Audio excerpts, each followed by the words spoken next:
देखिए, जो घटनाक्रम हिमाचल प्रदेश में हुआ उसके क्या कारण हैं और किस वजह से हुआ। जिस राज्य में 12 महीने पहले चुनाव हुआ और जनता ने लोकतंत्र के ज़रिए अपना मत के ज़रिए जो सरकार थी उसको बदलाव किया और कांग्रेस पार्टी की सरकार हिमाचल प्रदेश में बनी। ये लोगों की भावना थी और लोगों ने बनाई और उस सरकार को माननीय मुख्यमंत्री ठाकुर सुखविंदर सिंह सुक्खू जी चला रहे थे। अब अचानक उसमें एक ऐसा मोड़ आया कि देखिए आप ये क्यों हुआ, इस सब के पीछे कारण क्या थे। जिन 6 लोगों ने अपनी पार्टी के खिलाफ जाके ये सब कुछ किया और ख़ास तौर पे आप जिस परिवार से जिस पार्टी से चुन के आए और जहाँ के लोगों ने आपको चुना, उनके साथ ये पूरी तरह से एक विश्वासघात हुआ है। और उसके क्या कारण रहे, क्यों उन्होंने किया, कि अपने परिवार में उन चीज़ों को बात करते जो भी समस्या थी। हिमाचल प्रदेश जो एक देवभूमि है, यहाँ पर इस प्रकार की राजनीतिक घटनाक्रम के लिए लोग बिल्कुल तैयार नहीं। यहाँ लोग इतने जागरूक हैं कि हर 5 साल में अपनी सरकार को बदलते हैं। अगर 40 विधायकों के साथ कांग्रेस पार्टी को रूल करने का मौका दिया लोगों ने और 25 विधायकों के साथ विपक्ष में काम करने का जो जनमत था वो भाजपा को मिला था, उसका सम्मान होना चाहिए था। लेकिन इन सब घटनाक्रम में इन 6 लोगों की जो महत्वाकांक्षा थी, इनमें से कुछ लोगों की, वो मंत्री पद लेने की हो सकती है और कौन से कारण हैं, वो मैं समझता हूँ कि वो प्रदेश की जनता ने बिल्कुल पसंद नहीं किया है। और इसके पीछे किसका हाथ रहा, ये सब जो घटनाक्रम हुआ, जिस प्रकार भाजपा का इसके पीछे सारा हाथ था, उनको सीआरपीएफ के सिक्योरिटी में लाना, हेलीकॉप्टर द्वारा उनको विधानसभा ले जाना, यहाँ से उठा के ले जाना, या 5 स्टार होटल्स में उनको रखना, या लगातार 7 स्टार होटल में उनको शिफ्ट करना, ये सारी घटनाक्रम जनता के सामने है कि इन सब के पीछे भारतीय जनता पार्टी का बहुत बड़ा रोल है। और मॉडल क्या है कि जो विपक्ष की चुनी हुई सरकारें हैं उनको कमज़ोर करना और गिराने का प्रयास। लेकिन ये आप समझें कि हिमाचल में पहली बार भाजपा का ये मॉडल सरकार को गिराने का फेल हुआ है। हमारी सरकार बजट के दौरान विधानसभा के अंदर अपना बहुमत साबित कर चुकी है, बजट पास कर चुकी है, तो ये बहुमत में ये सरकार है और पूरी 5 साल ये सरकार चलने वाली है और जिसका नेतृत्व माननीय मुख्यमंत्री जी कर रहे हैं। और लगातार आप देख रहे हैं कि वो लोगों के बीच जा रहे हैं, पूरे प्रदेश का दौरा कर रहे हैं और उसके बाद कैबिनेट मीटिंग्स होके जो फैसले लेने हैं सरकार ने वो ले रही है। और जो हमने अभी रिसेंटली एक बहुत बड़ा फैसला किया, जो एक और गारंटी वाली बात जो विपक्ष बार बार करता है, कांग्रेस पार्टी को गारंटियों के बारे में पूछते हैं। जयराम जी मैं देखता हूँ बहुत बार इस विषय पे बात करते थे, लेकिन आजकल कुछ दिनों से वो इस विषय को छोड़ना चाह रहे हैं, क्योंकि जब से हमने 5वीं गारंटी हमारी सरकार ने 1500 रुपया महिलाओं को देने की जो बात कही थी, उसकी घोषणा माननीय मुख्यमंत्री जी ने जो की है कि 1 अप्रैल से ये लाखों महिलाओं को 16 साल 18 साल से 60 साल की महिलाओं को मिलना शुरू होगा। हमने पहली गारंटी पूरी की, ओपीएस को बहाल करने की जो बात कही थी, उसमें 1,36,000 के करीब जो सरकारी कर्मचारी हैं उनको इसका लाभ मिलेगा। उसके बाद एजुकेशन में जो हमारी प्रॉमिस था कि हम 3 इंग्लिश मीडियम स्कूल्स हर कंस्टिट्यूंसी में स्थापित करेंगे, हमारी सरकार ने उसके बढ़कर इसको पूरे जितने भी स्कूल थे सब में इंग्लिश मीडियम अगले सेशन से शुरू होगा। ये हमने बढ़ के काम किया। और 680 करोड़ रुपए का राजीव गांधी स्टार्टअप योजना जो शुरू की, वो हमारी कमिटमेंट थी, वो भी हमारे पहली साल में हमने 5 गारंटियों पे 12 महीने में काम किया।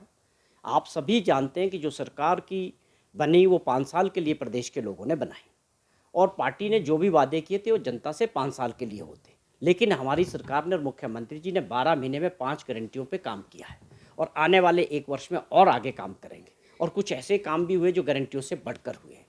तो मैं विपक्ष के नेता से कुछ प्रश्न करना चाहता हूँ, क्या आप ओपीएस के खिलाफ हैं? आप इसका विरोध करते हैं? या आप ये कह सकते हैं कि ओपीएस हिमाचल प्रदेश में लागू नहीं हुआ? हिमाचल प्रदेश देश के अंदर पहला राज्य बना है जिसने ओपीएस को लोगों को अपने सरकारी कर्मचारियों को दिया है। तो क्या जयराम जी इस बात को डिनाई कर सकते हैं कि हिमाचल प्रदेश में ओपीएस लागू नहीं हुआ? या आप इसका विरोध करते हैं कि मिलना नहीं चाहिए था, क्योंकि वो आपकी पार्टी की नीति है? दूसरी बात कि आप लगातार पूछ रहे थे कि गारंटियाँ गारंटियाँ, अब हम आपसे पूछते हैं कि 12 महीने में 5 गारंटियों को पूरा करना उन हालात में जब आप खजाना खाली छोड़ के गए थे और आर्थिक स्थिति अच्छी नहीं थी, उसके बावजूद इस प्रकार का विकास और अपनी योजनाओं को आगे बढ़ाने का काम जो हमारी सरकार ने किया है, आज प्रदेश के लोगों में हर वर्ग में इस बात को लेकर खुशी है।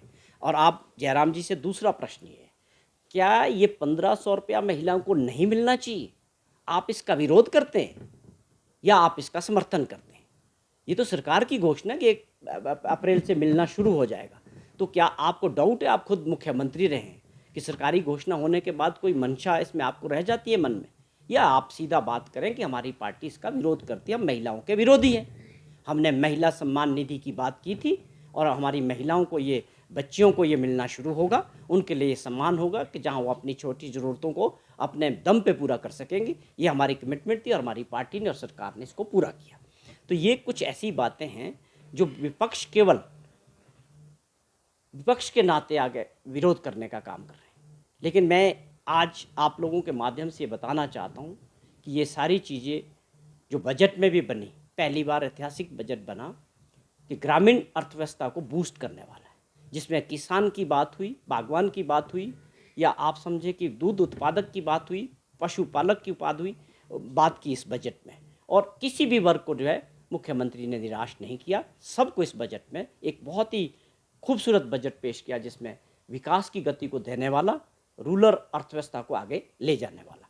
तो ये विपक्ष की जो मजबूरी है, केवल मात्र सरकार का विरोध करना, मैं समझता हूँ ये ज़्यादा दिन चलने वाला नहीं है। हिमाचल प्रदेश के जो मतदाता है और जो लोग हैं वो बहुत समझदार हैं, वो इन सब चीज़ों को अच्छे से समझते हैं।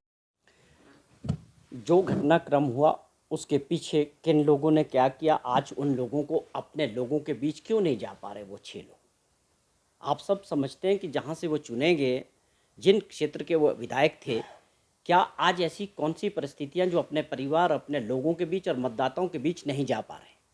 आज उनको 5 स्टार में पंचकूला में रहना पड़ रहा है, सीआरपीएफ के घेरे में सिक्योरिटी में रहना पड़ रहा है, उसके बाद शिफ्ट हो रहे हैं, उत्तराखंड में जा रहे हैं, ऋषिकेश में जा रहे हैं। तो ये तो हम पूछते हैं, हिमाचल प्रदेश की जनता पूछ रही है कि ये कारण क्यों हुए, इसके पीछे कौन जिम्मेवार है, किन लोगों की महत्वाकांक्षा थी, या किन लोगों ने सरकार को गिराने का प्रयास किया।